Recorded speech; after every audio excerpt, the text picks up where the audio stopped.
The cutting December wind swept through Detroit's deserted streets with a ferocity that seemed intent on tearing the soul from anyone who dared defy it. It was one of those nights when even the bravest preferred to stay home, warmed by the heat of their fireplaces, away from the brutal reality that dominated the streets of the Motor City. But Vincent "Vinny" Torino wasn't like most people. At 52 years old, he had built an empire in Detroit's shadows, controlling territories that stretched from downtown to the industrial suburbs, where the smokestacks of old factories still smoldered like ghosts of a more prosperous past. Vinny walked the streets with the confidence of someone who knew every alley, every corner, every secret the city kept.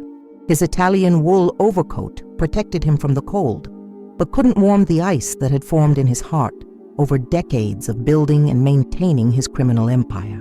His footsteps echoed on the wet asphalt, creating a hypnotic rhythm that mixed with the distant sound of traffic on I-75 and the occasional moan of wind between abandoned buildings.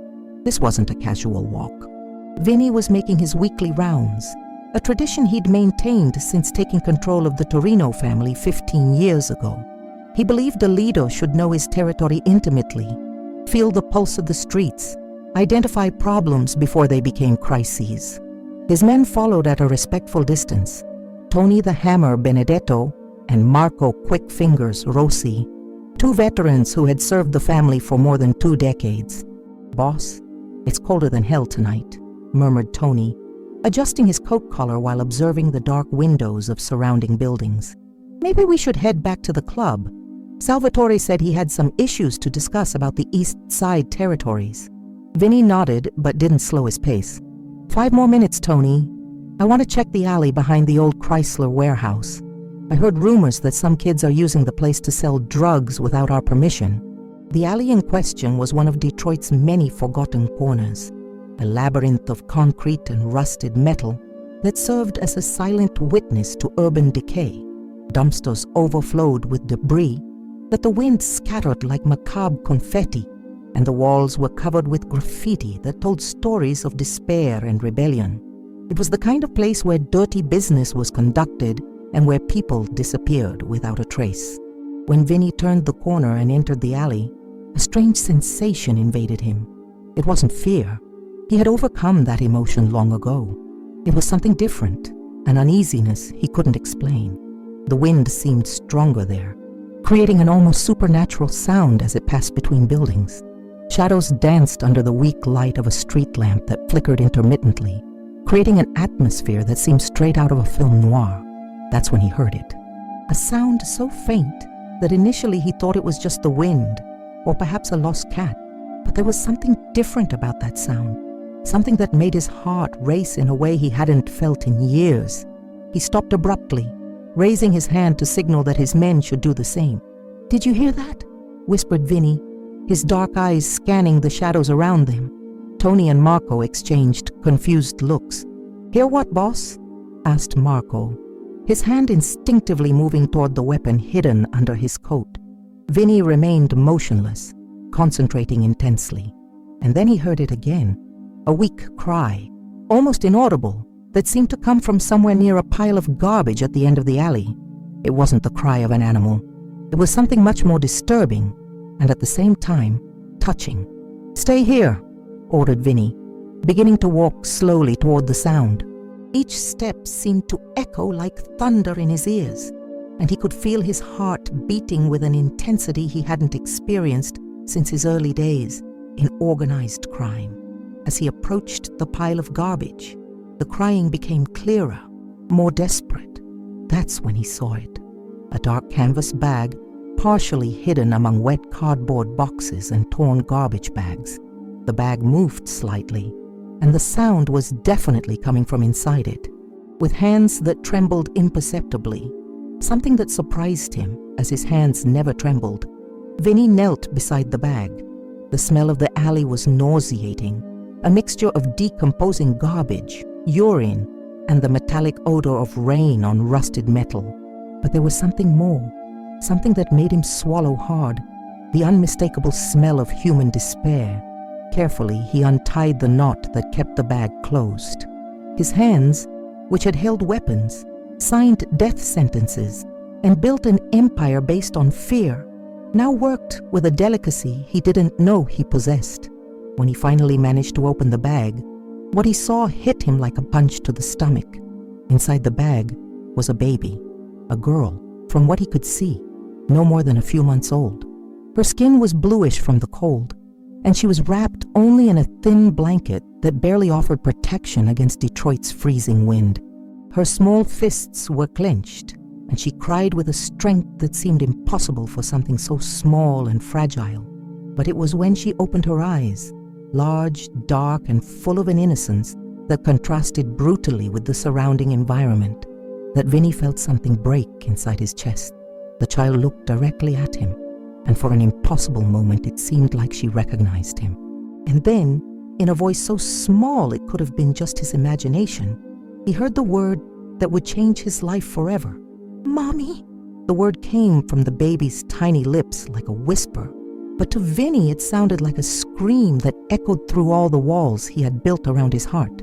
He was paralyzed, looking into those innocent eyes that seemed to see through all his defenses, all his masks, straight to the soul he had tried to bury under decades of violence and cynicism.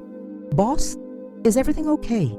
Tony's voice came from far away, as if he was speaking through a tunnel. Vinny couldn't respond. His hands, which had taken lives without hesitation, now trembled as he extended his fingers toward the child. When his fingers touched the baby's cold skin, he felt an electric current run through his entire body. It was as if all the years of emotional hardening were being undone in a single moment. The baby stopped crying when she felt Vinny's touch. Her small fingers closed around his index finger with surprising strength, and she looked at him with a trust that left him speechless. It was as if, somehow, she knew she was safe now. "Jesus Christ," murmured Vinny, his voice hoarse with an emotion he hadn't felt in decades. Who would do such a thing? Who would abandon a child to die in the cold? He looked around the alley, searching for clues, for any sign of who could have committed such an act. But there was nothing, just the wind, the cold, and the brutal reality that someone had decided this small life was worth nothing. Carefully, Vinny removed his own coat and wrapped the baby in it. The coat was too big, but it was warm and dry, and he could see immediately that the child was beginning to warm up. She made a small sound of contentment and nestled against the fabric, her eyes slowly closing. "Boss?" Tony had approached, and his voice carried genuine concern. "What did you find?" Vinny stood slowly, holding the baby against his chest with an instinctive protection that surprised him. "Someone abandoned this child here to die," he said, his voice loaded with a cold anger that his men knew well. "A baby. Can't be more than 3 or 4 months old." Tony and Marco approached, their hardened faces softening when they saw the small form wrapped in their boss's coat. Both were men who had seen and done terrible things, but there was something about the absolute innocence of a child that touched even the most hardened hearts. "My God," whispered Marco, removing his own hat in an unconscious gesture of respect. "Who would do this to a child?" "Someone who's going to pay dearly when I find out," replied Vinny, his voice loaded with a dark promise. But then he looked down at the baby in his arms, and his expression softened again. "But now, our priority is taking care of her." The baby had fallen asleep, her small, regular breathing creating little clouds of vapor in the cold air.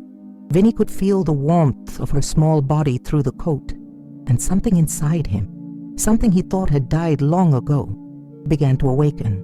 "Tony, call Dr. Castellano. Tell him it's an emergency and I need him at the club immediately. And Marco..."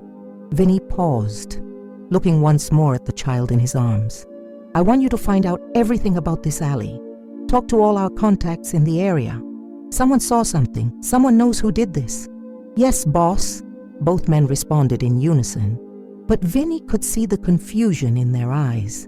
In all the years they had worked for him, they had never seen him act like this. The Vincent Torino they knew was calculating, cold, relentless. This man holding an abandoned baby with the tenderness of a father was someone completely different. As they walked back through Detroit's streets toward the club that served as the Torino family headquarters, Vinny couldn't stop looking at the child in his arms. She had awakened once during the walk, and when their eyes met again, she had smiled, a small, perfect smile that made something inside Vinny's chest tighten in a way he couldn't explain. "What are we going to call her, boss?" asked Tony as they approached the club, a discreet establishment on a side street that didn't attract attention, but which everyone in the neighborhood knew was Torino family territory. Vinny stopped in front of the door, looking down at the baby who had changed his life in a matter of minutes. She was awake now, her large, curious eyes observing the world around her, with an innocence that contrasted brutally with the environment she found herself in. "Esperanza," he said finally, his voice soft. "We'll call her Esperanza, because she brought something I thought I had lost forever." And as they entered the club, Vinny knew his life had changed irrevocably. The man who had entered that alley was a mob boss hardened by time and circumstances. The man who came out was something different, someone who had rediscovered that even in the darkest heart, light could still exist. The baby in his arms represented more than just a saved life. She represented a chance for redemption, an opportunity to be something more than just a criminal. And as Vinny looked into those innocent eyes, he made a silent promise. He would protect this child with his life, and perhaps in the process, find a way to protect what remained of his own soul. The Detroit wind continued to blow outside, cold and relentless, but inside the club, something had changed. A small light had been lit in the darkness, and Vincent Torino was determined not to let it go out. The interior of the Torino family club was a study in contrasts. Discreet elegance masking absolute power. Italian leather furniture mixed with carefully selected artwork, while the aroma of Cuban cigars and Scottish whiskey hung in the air like expensive perfume. It was a place where decisions affecting the entire city were made in whispered conversations, where loyalties were tested, and where Vincent Torino's word was absolute law. But on this night, the usual atmosphere of calculated business and silent power was completely transformed by the presence of an unexpected little visitor. Vinny entered the club carrying Esperanza with the care of someone holding the most precious object in the world. The men who were gathered in the main room, hardened veterans who had seen everything on Detroit streets, stopped their conversations and looked with a mixture of surprise and confusion. Never in all the years they had known their boss had they seen him display such tenderness. "Salvatore," called Vinny, addressing his right-hand man, a 45-year-old man with scars that told stories of street battles. "I need you to clear my office, now." Salvatore Sal Benedetto, Tony's younger brother, immediately rose from his armchair, but his eyes remained fixed on the small bundle in his boss's arms. "Of course, Vinny. But what?" "Questions later," interrupted Vinny, his voice carrying the authority everyone knew, but tempered with something new, a protective urgency that none of them had heard before. "And have someone get diapers, bottles, formula, everything a baby needs. I don't care if they have to wake up half the city to get it." The baby in his arms began to stir, making small sounds that could have been discomfort or simply curiosity about the new environment. Vinny instinctively rocked her gently, a movement that seemed to come from somewhere deep in his memory, perhaps from a time when he himself had been cared for with such affection. "Boss," said Frankie, the accountant Moretti, a thin man with glasses who handled the family's finances. "Not to intrude, but where did this child come from?" Vinny looked around the room, seeing the confused and worried faces of his men. These were men who would follow him to hell if he asked, who had spilled blood in his name and who never questioned his decisions. But now, all of them seemed lost, trying to understand how their relentless leader had become, in a matter of minutes, a protective father figure. "I found her abandoned in an alley," said Vinny, his voice low but loaded with cold anger. "Someone left her there to die in the cold, an innocent child thrown away like garbage." The silence that followed was heavy, loaded with a collective indignation that transcended the differences between hardened criminals. There were certain lines that even men like them didn't cross, and hurting a child was definitely beyond those lines. "Son of a bitch," muttered Big Mike Torino, Vinny's distant cousin and one of the organization's most feared men. His enormous hands closed into fists, and everyone in the room could see the genuine anger in his eyes. "Who does that to a child?" "That's exactly what we're going to find out," replied Vinny, looking down when Esperanza opened her eyes and looked at him with that same trusting expression that had melted his defenses in the alley. "But first, we're going to take care of her." Dr. Giuseppe Castellano arrived 20 minutes later, carrying a medical bag and wearing the worried expression of someone who had been awakened in the middle of the night for an emergency. At 60 years old, he had been the Torino family's private doctor for more than a decade, treating wounds that couldn't be treated in conventional hospitals and keeping secrets that could destroy lives. "Vincent, what happened?"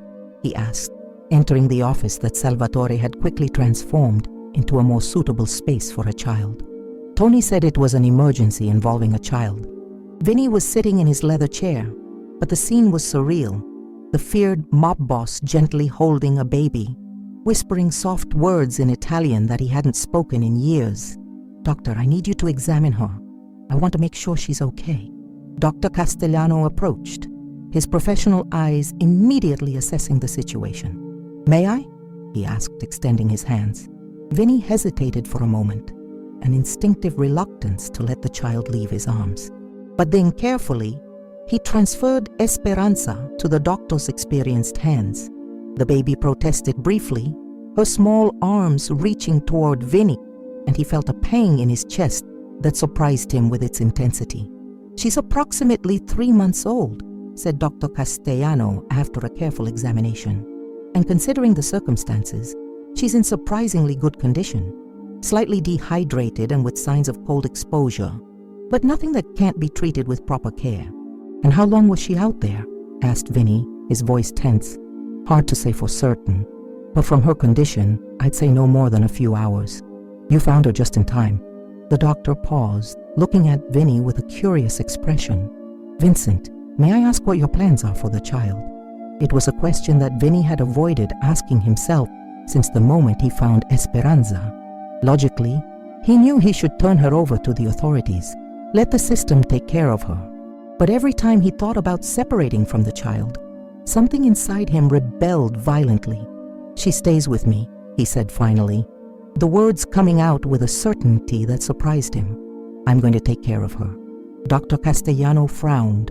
"Vincent, you understand the implications of this? Taking care of a child is an enormous responsibility, especially considering your line of work." "I know exactly what I'm doing," replied Vinny, extending his arms to receive Esperanza back. When she nestled against his chest, he felt a sense of completeness he hadn't experienced in decades. This child was abandoned to die, and I saved her. That means she's my responsibility now. At that moment, Salvatore entered the office carrying several bags. "I got everything you asked for, Vinny. Diapers, bottles, formula, clothes." The Fifth Avenue pharmacy wasn't very happy about opening in the middle of the night, but a few right words solved the situation. Vinny nodded, but his attention was focused on Esperanza, who had begun making small sounds that he interpreted as hunger. "Doctor, can you show me how to prepare a bottle?" The next hour was a completely new experience for Vincent Torino. The man who commanded a criminal empire with an iron fist found himself learning to mix formula, test temperature on the inside of his wrist, hold a bottle at the correct angle. His men watched in respectful silence, some clearly touched by the transformation they were witnessing in their leader. When Esperanza finally fed and fell asleep in his arms, Vinny felt a peace he hadn't known in years. He looked down at the small, serene face and made a silent promise that echoed through every fiber of his being. He would protect this child, no matter the cost. "Sal," he said softly, so as not to wake the baby, "I want you to organize a meeting with all the family heads tomorrow night, and I want you to spread the word on the streets. Any information about who abandoned this child will be generously rewarded." "How generously?" asked Salvatore. 50,000 for information leading to the person responsible," replied Vinny, his voice loaded with a dark promise. And when I find whoever did this," he didn't finish the sentence, but everyone in the room understood. Vincent Torino's justice would be swift and final. As the night progressed, the club gradually emptied, leaving only Vinny and some of his closest men. He had improvised a crib using drawers from his filing cabinet, lined with soft towels, but found he couldn't separate from Esperanza for more than a few minutes. "Boss," said Tony softly, "you should get some rest. We can keep an eye on her." Vinny shook his head. "No, she just went through the trauma of being abandoned. She needs to know she's safe now." He paused, looking at his men's worried faces. "I know this is strange for you. Hell, it's strange for me too. But when I saw her in that alley, when she looked at me, something changed." "It's not strange, boss," said Marco, his voice surprisingly soft. "It's human, and maybe it's exactly what we all needed to see." As the first lights of dawn began to filter through the club's windows, Vinny remained awake, watching Esperanza sleep. He thought about his own childhood, the hard streets of Detroit that had molded him into the man he became. He thought about the choices he had made, the blood he had spilled, the empire he had built on foundations of fear and violence. But now, looking at this small, innocent life that had entered his world so unexpectedly, he began to imagine a different future, not just for him, but for his entire organization. Maybe it was possible to build something better, something this child could one day look at with pride instead of shame. Esperanza stirred in his arms, her small lips curving into something that could have been a smile. And in that moment, Vincent Torino, the man who had spent decades building walls around his heart, felt those barriers begin to crumble. "I promise you, little one," he whispered, his voice hoarse with emotion, "that you'll never know the kind of abandonment you felt last night. You'll have a family, a home, and all the love I can give." And as the sun rose over Detroit, illuminating a city that had seen so much suffering and despair, a new story was beginning. A story of redemption, of unexpected love, and of how a small life can change the course of many others. Vincent Torino's empire still existed. His operations still functioned. His men still respected and feared him. But now there was something more. A reason to be better.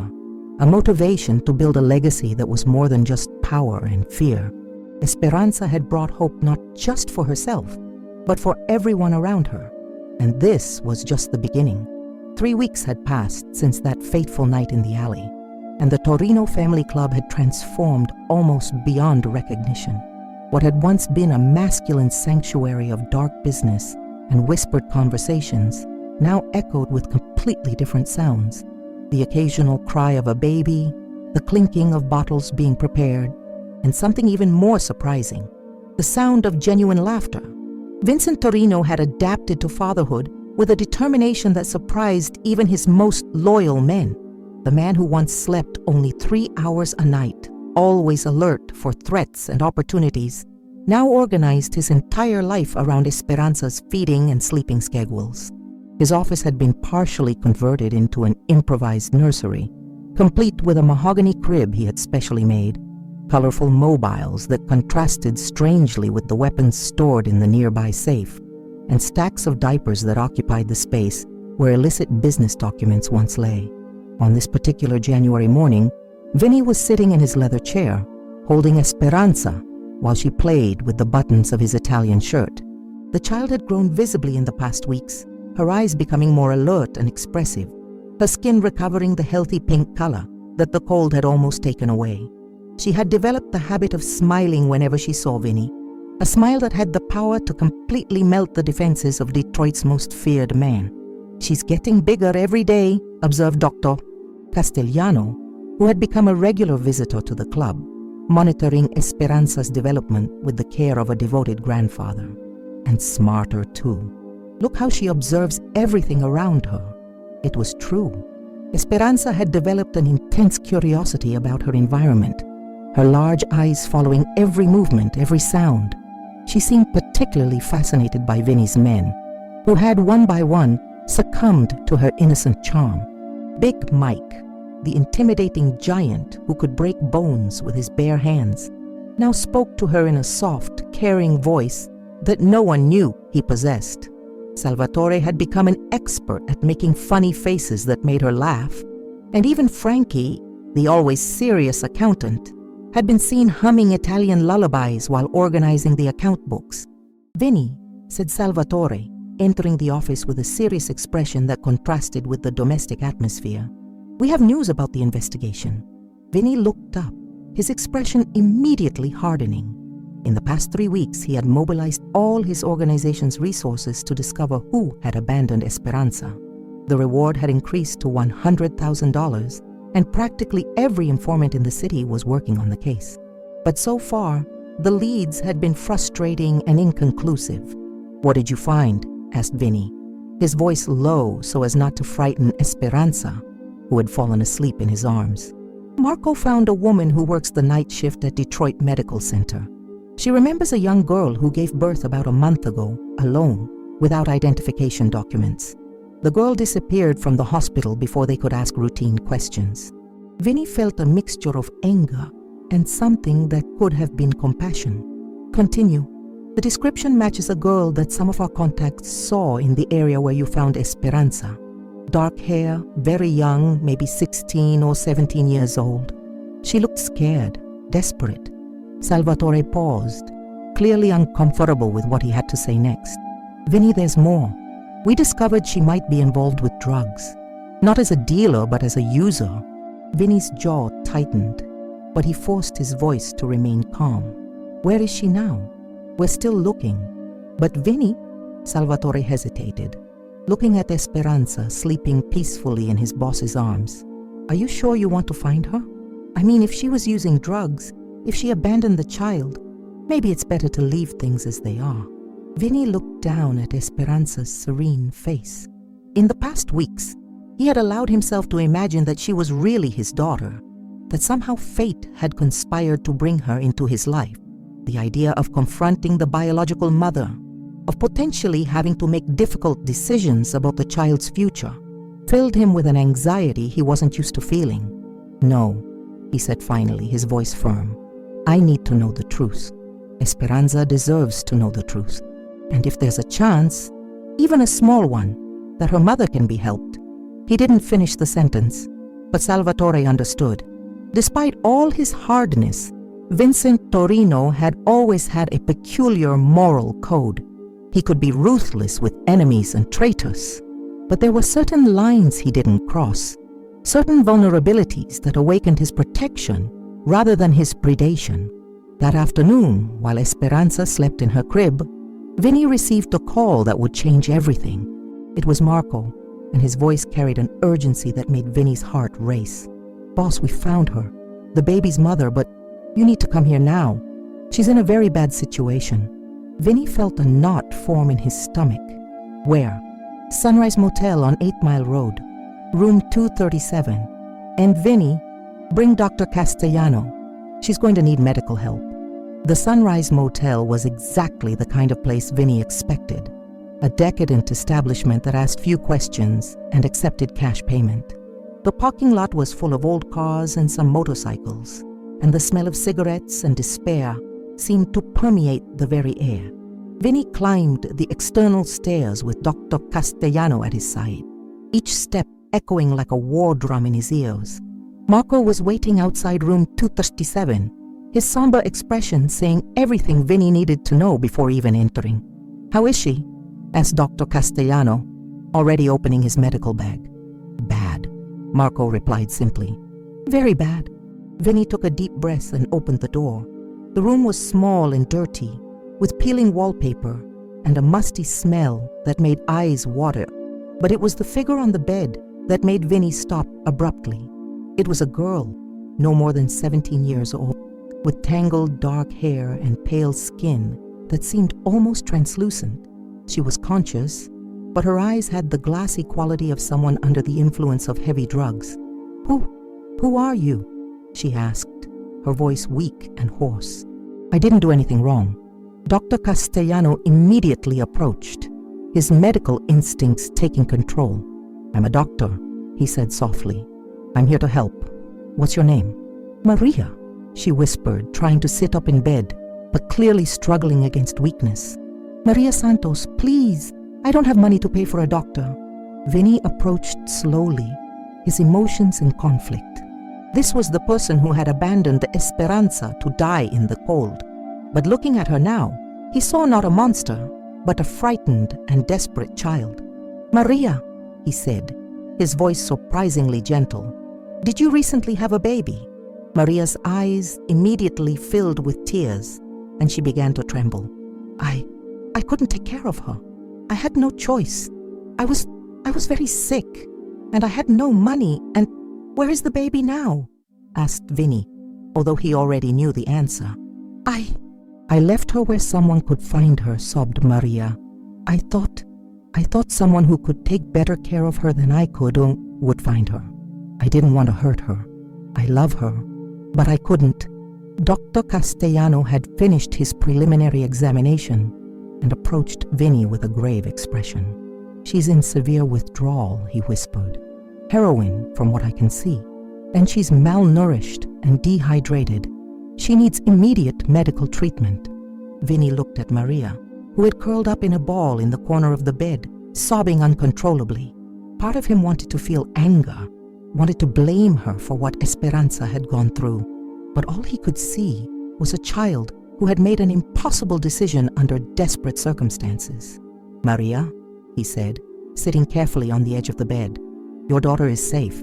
I found her, and she's well cared for. Maria lifted her head, her eyes filling with desperate hope. She's alive. She's okay. She's more than okay, replied Vinny, feeling a strange emotion seeing the relief on the young mother's face. She's healthy, happy, and being loved. Can I see her? Asked Maria, trying to get up again. Vinny exchanged a look with Dr. Castellano, who shook his head almost imperceptibly. First, you need to take care of yourself, said Vinny. You need to get clean, get healthy. Your daughter deserves a mother who can take proper care of her. I want that, said Maria, grabbing Vinny's hand with surprising strength. I want to get clean. I want to be a good mother to her, but I don't know how. I don't have anyone. I don't have money for treatment. Vinny felt something move inside his chest, a decision forming before he could even think completely about the implications. You have someone now, he said. I'll pay for your treatment, the best money can buy. But you have to really want it, Maria. You have to be willing to fight for it. I am, she said, tears running down her face. I swear I am. I just want a chance to be the mother she deserves. In the hours that followed, Vinny organized everything.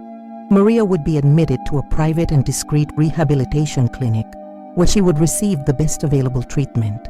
Dr. Castellano would personally supervise her medical care, and Vinny would ensure she had everything she needed to recover. But while they waited for the ambulance that would take Maria to the clinic, Vinny couldn't stop thinking about Esperanza, the child who had become the center of his world, who had awakened feelings he thought he had lost forever.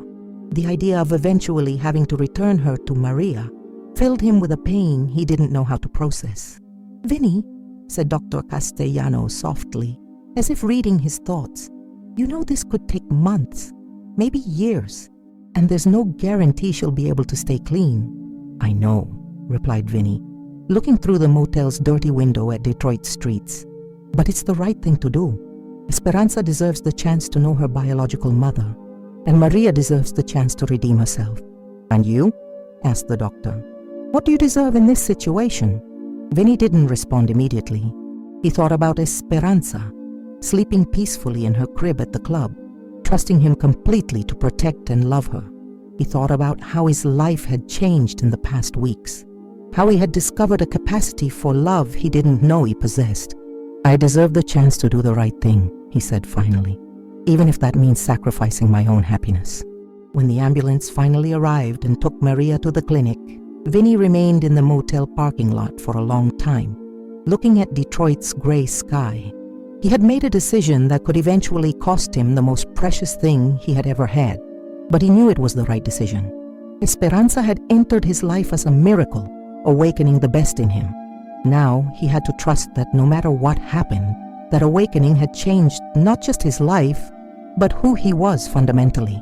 The path ahead was uncertain, full of challenges and difficult decisions. But one thing was clear. Vincent Torino was no longer the same man who had entered that alley 3 weeks ago. He had found his humanity again, and no matter what the future brought, he wouldn't lose it again. 6 months had passed since Maria Santos had entered the Serenity Hills Rehabilitation Clinic, a discreet and expensive facility located in Detroit's suburbs. During this time, Vincent Torino had lived a duality that consumed him daily. On one side, the pure joy of raising Esperanza, who was now 9 months old and had become the absolute center of his universe. On the other, the constant anxiety about what would happen when Maria was ready to reclaim her daughter. Esperanza had flourished under Vinny's care in a way that surprised even Dr. Castellano. The child who had been found nearly dead from cold was now a robust and happy baby with rosy cheeks and bright eyes that followed Vinny wherever he went. She had begun crawling the previous week, transforming the club into a minefield of potential dangers that Vinny had meticulously eliminated, installing outlet protectors, rounded corners on furniture, and safety gates on all stairs. On this July morning, Vinny was sitting on the floor of his office, watching Esperanza explore a pile of colorful blocks he had bought for her. The child had developed a distinct personality, curious, determined, and surprisingly stubborn when she wanted something. She had learned to say daddy a few weeks ago, a word that made Vinny's heart tighten every time he heard it. She's trying to stack the blocks, observed Salvatore, who had become an unofficial uncle to Esperanza. Look how she concentrates. It was true. Esperanza was determined to stack 3 blocks, but every time she managed to place the second one, her still developing coordination caused the tower to collapse. Instead of getting frustrated, she simply laughed and started again, her persistence reminding Vinny of himself in his early days, building his empire. The phone rang, interrupting the peaceful moment. Vinny answered, keeping an eye on Esperanza while he spoke. "Vinny, it's Dr. Castellano. I need to talk to you about Maria. Can you come to the clinic today?" The doctor's tone made Vinny's stomach contract. "Is she okay?" "Physically, yes. But there are some complications we need to discuss. It's better if we talk in person." Vinny looked at Esperanza, who had managed to stack 2 blocks and was clapping with joy. The idea of leaving her, even for a few hours, filled him with anxiety. In recent months, they rarely separated for more than a few hours. "Bring her with you," suggested Dr. Castellano, as if reading his thoughts. Actually, it might be important for her to come. An hour later, Vinny was driving through the tree-lined streets leading to Serenity Hills Clinic, with Esperanza secure in her car seat in the back, playing with a musical toy that played a soft melody. The clinic was an elegant complex that looked more like a resort than a medical facility, with well-maintained gardens and architecture that conveyed peace and recovery. Dr. Castellano met them at reception, his serious expression contrasting with the serene environment around them. "Vinny, thank you for coming. Maria is anxious to see you both." "How is she?" asked Vinny, adjusting Esperanza in his arms. The child was looking around with curiosity, her large eyes absorbing the new environment. "Physically, she's made remarkable progress. She's gained weight, her skin has recovered its healthy color, and all medical tests show she's been clean for 4 months. Dr. Castellano paused, choosing his words carefully. Psychologically, it's more complicated. They walked through the clinic's corridors, passing therapy rooms and recreation areas where other patients participated in various recovery activities. Vinny noticed how some staff members looked at him with discreet recognition. His reputation preceded him even in places like this. "What do you mean by complicated?" asked Vinny. "Maria has developed a fixation." "No, that's not the right word. She's developed a fantasy about what her life with Esperanza would be like. She talks about elaborate plans, about how happy they'll be together. But when therapists try to discuss practical aspects, where they'll live, how she'll support herself, how she'll deal with the triggers that led her to drugs, she becomes evasive or agitated." They stopped in front of a door marked with the number 15. Dr. Castellano turned to Vinny, his expression grave. "Vinny, I need you to understand something. Maria genuinely loves Esperanza. That was never in question. But love alone isn't enough to raise a child. And there's something else. He hesitated. She's developed a certain hostility toward you. Hostility? She sees you as someone who stole her daughter. In recent months, as her recovery progressed and her mind became clearer, she began questioning why you kept Esperanza instead of turning her over to authorities. She doesn't understand that you saved the child's life. Vinny felt a mixture of anger and sadness. He had spent the past months paying for the best possible treatment for Maria, visiting her regularly, ensuring she had everything she needed. And now he discovered she saw him as a villain. Does she want to see Esperanza? He asked. Yes, but Vinny, you need to be prepared. This could be a very difficult conversation. Dr. Castellano knocked on the door and opened it. The room was spacious and well lit, with a large window overlooking the clinic's gardens. Maria was sitting in an armchair near the window, and the transformation in her appearance was impressive. She had gained healthy weight, her hair was clean and shiny, and there was a clarity in her eyes that didn't exist when Vinny found her at the motel. But when she saw Esperanza in Vinny's arms, her expression changed completely. Her eyes filled with tears, and she stood up abruptly. "My baby," she whispered, extending her arms. "My little Esperanza." Esperanza looked at Maria with curiosity, but when the woman approached, the child clung more tightly to Vinny, hiding her face in his neck. It was an instinctive gesture from a child who didn't recognize the person in front of her. "She doesn't recognize me," said Maria, her voice breaking. "My own daughter doesn't recognize me." "Maria," said Dr. Castellano softly, "remember what we talked about regarding realistic expectations. Esperanza was very small when you separated, and when he took her from me," interrupted Maria, her eyes fixing on Vinny with an intensity that made him instinctively step back. "When this man decided he could simply keep my daughter." "Maria," said Vinny, his voice calm but firm, "you abandoned Esperanza in an alley to die. I saved her." "I left her where someone would find her," screamed Maria, her composure completely falling apart. "I never wanted her to die. I was sick, desperate, and had no choice." Esperanza began to cry, frightened by the shouting. Vinny instinctively rocked her, whispering soothing words in her ear until she calmed down. The simple, natural gesture seemed to enrage Maria even more. "Look how she calms down with you," she said, her voice loaded with bitterness. "You stole her from me. You made her forget me." "Nobody stole anything," replied Vinny, struggling to maintain calm. "I took care of her when she needed care. I loved her when she needed love, and I'll continue doing that for as long as necessary." "For as long as necessary?" Maria laughed, but there was no humor in the sound. "She's my daughter. I'm her mother." "Being a mother is more than biology," said Vinny, the words coming out with more force than he intended. "It's being present. It's making sacrifices. It's putting the child's needs before your own. And you think you can do that better than I can?" asked Maria, approaching dangerously. "You, a criminal? You think you can give her a better life than I can?" The question hit Vinny like a punch. It was something he had questioned himself countless times in recent months. What kind of life could he offer Esperanza? What kind of future could a child have growing up in a mob boss's world? "I can give her love," he said finally. "I can give her stability. I can give her a family that will protect her with their lives." "A family of criminals," spat Maria. "What kind of example is that for a child?"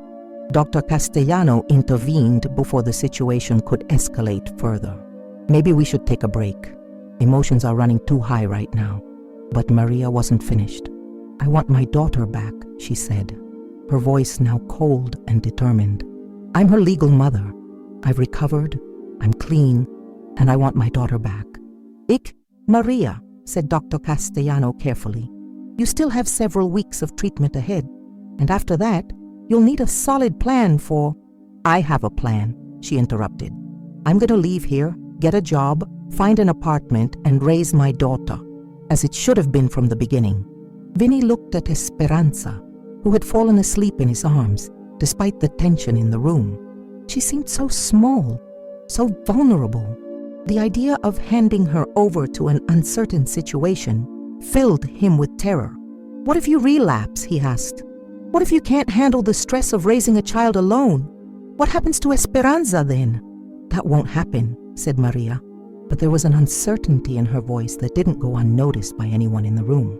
Maria, said Dr. Castellano, maybe we should consider a gradual arrangement. Supervised visits first, then. No, screamed Maria. She's my daughter. I don't need supervision to see my own daughter. The scream woke Esperanza, who began crying again. This time, she clung to Vinny with such force that her small nails left marks on his neck. It was clear the child was scared and confused. Look what you're doing to her, said Vinny, his own anger finally emerging. She's terrified. This is what you call maternal love? She's scared because you alienated her from me, replied Maria. You spent months making her think you're her father. I never told her I was her father, said Vinny, his voice dangerously low. But I have been the only father she's known. I have been the only one who was there when she was sick, when she was scared, when she needed someone. Because you prevented me from being there. I didn't prevent anything. You were in treatment because you almost died from an overdose. You were in treatment because you abandoned your daughter in an alley. The silence that followed was heavy and loaded with emotion.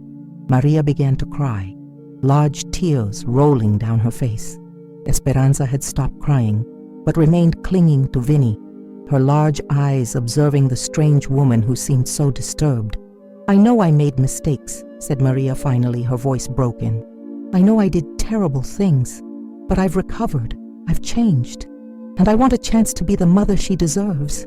Vinny looked at her, seeing not the angry woman from moments before, but the frightened girl he had found at the motel. Despite his anger, despite his fear of losing Esperanza, he could see the genuine pain in Maria's eyes. Maria, he said softly, I don't want to prevent you from knowing your daughter, but you need to understand that this can't be about what you want. It has to be about what's best for Esperanza. And you think living with a criminal is what's best for her? Asked Maria, but her voice had lost some of its previous hostility. Vinny didn't respond immediately. It was a question that haunted him, a question for which he had no easy answer. Finally, he looked at Dr. Castellano. Doctor, what's your professional recommendation? Doctor. Castellano sighed, clearly uncomfortable with the situation. Professionally, I would recommend a gradual transition. Supervised visits first, then unsupervised visits, and eventually, if everything goes well, a complete transition. But, he hesitated, that's assuming Maria completes her treatment successfully and demonstrates long-term stability. How long would that take? Asked Vinny. Months, maybe a year or more. Maria went pale. A year? You want me to wait a year to get my daughter back? I want you to prove you can be the mother Esperanza needs, replied Dr. Castellano, and that takes time. Vinny looked at Esperanza, who had calmed down and was now playing with the buttons of his shirt, completely oblivious to the conversation that would determine her future. He thought about all the moments they had shared, the nights when she had awakened crying and he had consoled her, the mornings when she had smiled at him as if he were the most wonderful thing in the world, the first steps she would take soon. But he also thought about Maria, about her pain, about her right as the biological mother. And he thought about the kind of man he wanted to be, not just for Esperanza, but for himself. All right, he said finally, the words coming out as if they were torn from his soul. Let's try supervised visits, but with conditions. Maria lifted her head, hope shining in her eyes. First condition, you complete your treatment here, no exceptions. Second, you undergo regular psychological evaluations to ensure you're stable. Third, visits start small, 1 hour per week with Dr. Castellano present. And if I agree to all of this? Asked Maria. Vinny looked at Esperanza once more, memorizing her face, her smell, the feeling of her small body in his arms. Then we'll see what's best for her, he said. Because in the end, that's what matters. Not what I want, not what you want, but what's best for Esperanza. It was the most difficult decision Vincent Torino had ever made, more difficult than any business deal, any confrontation, any choice in his criminal life. But as he looked at the child who had changed his life, he knew it was the right decision. The price of redemption he was discovering. was sometimes having to give up the thing you love most. 8 months had passed since that first tense visit at Serenity Hills Clinic, and Vincent Torino's world had transformed in ways he never could have imagined. Esperanza was now a year and a half old, a vibrant and curious child who had learned to walk, speak simple words, and win the hearts of everyone around her with her captivating personality and radiant smile. The supervised visits with Maria had begun hesitantly and tensely, but gradually evolved into something more natural and comforting. Maria had completed her rehabilitation program with distinction, demonstrating not only physical sobriety, but also emotional and psychological growth that impressed even the most skeptical therapists. She had gotten a job as a receptionist at a medical clinic, found a modest but clean apartment in a safe neighborhood, and most importantly, had developed a genuine and loving relationship with Esperanza. On this March afternoon, Vinny was sitting on a bench in Riverside Park, watching Maria push Esperanza on a children's swing. The sound of the child's laughter echoed through the park, mixing with the sounds of spring arriving in Detroit, birds singing, children playing, and the distant murmur of the Detroit River. It was a domestic and peaceful scene that contrasted dramatically with the life Vinny had known for decades. "Higher, Mommy! Higher!"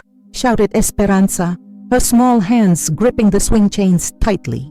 She had begun calling Maria Mommy a few months ago, a transition that had been both painful and necessary for Vinny to accept. "Not too high, my little one," replied Maria, her voice full of the affection that had flourished during months of carefully supervised visits. "We don't want you to fly away." Vinny smiled despite the melancholy that always accompanied him during these visits. Seeing Maria and Esperanza together had become easier with time, but would never cease to be bittersweet.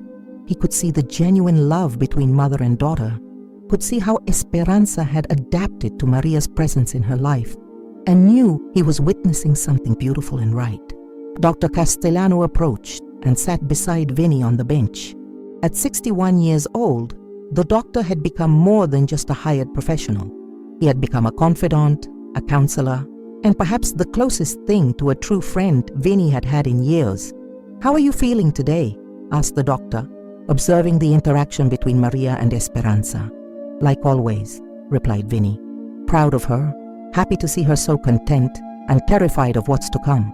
It was true. In recent weeks, it had become clear that Maria was ready for the next step: unsupervised visits and eventually complete custody of Esperanza. All psychological reports were positive. Her living situation was stable, and most importantly, her bond with Esperanza had strengthened to the point where the child clearly felt safe and loved in her presence. "Vinny," said Dr. Castellano carefully, "you know the time has come, don't you?" Vinny nodded, not trusting his voice to respond. He had known this day would come since the moment he agreed to supervised visits. Logically, he had always known Maria would eventually reclaim her daughter.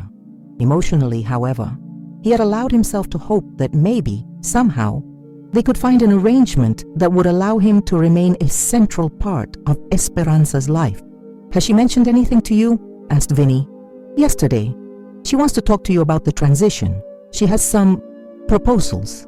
Before Vinny could respond, Esperanza came running toward him, her small arms extended and a huge smile lighting up her face. "Daddy Vinny! Daddy Vinny! Did you see how high I flew?" Vinny caught her in the air, spinning her once before hugging her against his chest. The title, Daddy Vinny, had been a compromise solution that Maria had suggested months ago, a way to acknowledge Vinny's role in Esperanza's life without confusing the child about her biological origins. "I saw Principessa," he said, using the Italian nickname he had given her. "You were flying like a little bird.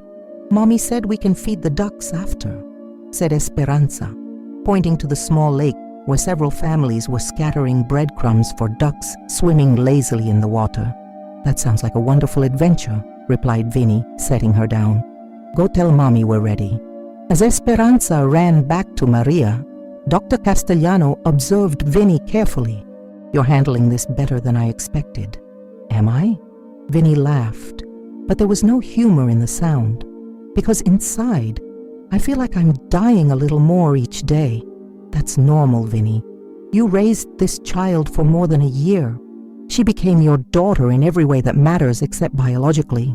Then why am I doing this? Asked Vinny, his voice loaded with a pain he rarely allowed others to see. Why am I giving up the most precious thing in my life to someone who abandoned her? Because, said Dr. Castellano softly, you've become the man you always had the potential to be. Because you're doing what's right for Esperanza, even if it means sacrificing your own happiness. They walked to the lake, where Maria was helping Esperanza throw pieces of bread to the ducks.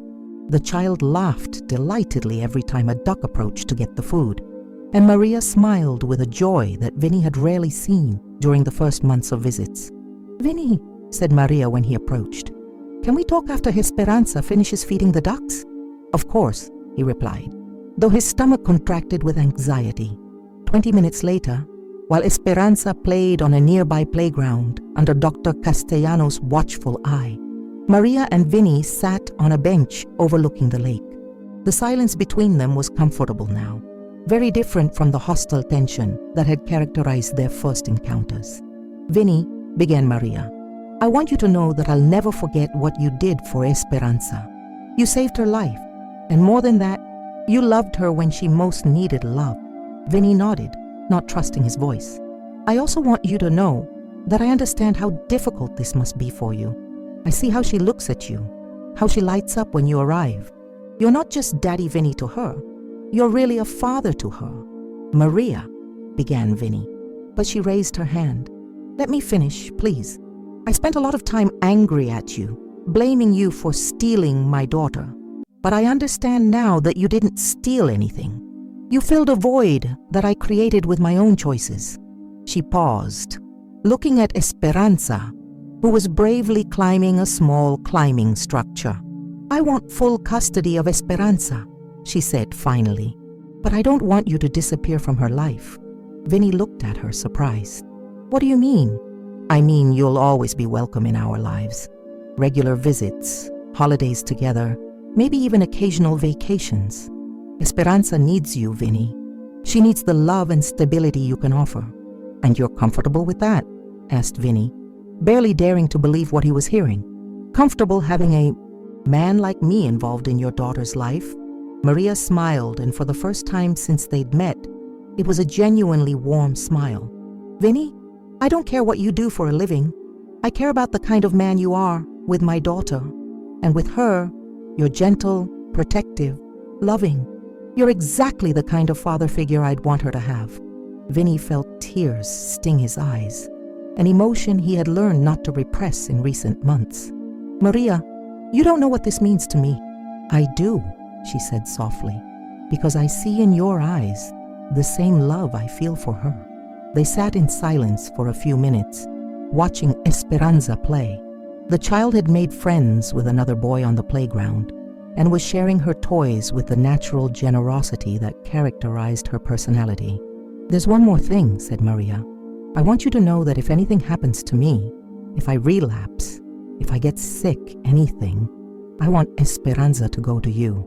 Legally. I've already talked to a lawyer about this. Vinny looked at her, shocked. Maria, I know you'll do anything to protect her, she said. I trust you with her life, Vinny, completely. At that moment, Esperanza came running toward them, her arms extended to both. Mommy, Daddy Vinny, come play with me. Maria and Vinny stood up, each taking one of Esperanza's small hands. As they walked back to the playground, Vinny felt something he hadn't felt in months. Hope. Maybe this wasn't a goodbye after all. Maybe it was the beginning of something new, something different, but equally valuable. An unconventional family, built not on biology or legalities, but on love, sacrifice, and the understanding that a child's well-being was more important than any personal desire. In the weeks that followed, the transition happened gradually.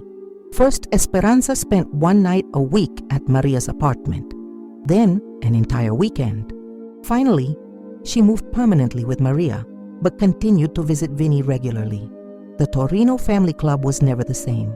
The crib remained in Vinny's office, now used during Esperanza's visits. Toys were still scattered in corners, and Vinny's men had gotten used to having a child running through the corridors during weekends. More importantly, Vincent Torino was never the same. The experience of loving and raising Esperanza had changed something fundamental in him.